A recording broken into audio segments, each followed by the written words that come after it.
අහිංසකයිලුනේ. අලු රදන කියලා මේකා වගේ මේ දෙන්න අතර පොඩි. එහෙනම් මෙයා වෙන්න තියා.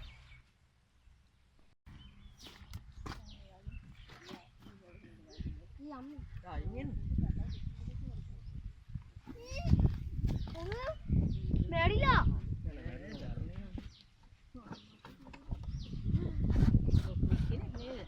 ලොකු නෑ පොඩි. ලොකු නෑ මම අඩි 4. දෙන්නේ දෙකෙනෙක්ද? අඩි 4ක් විතර ලොකු වෙනවා.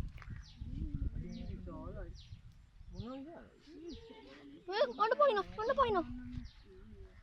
ඊ පානිපැන යන්නේ නේ. මොකයි නේද? ගොදුරක් කියලා නම මේක පැතලීනේ. ඒකෙන් තමයි. අර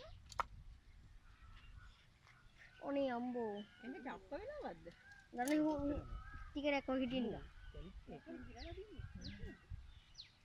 ඔහොම මේකට පයින් නැද්ද?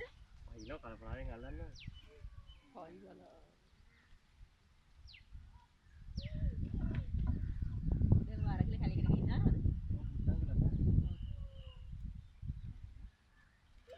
අම්බෝ ඒ නම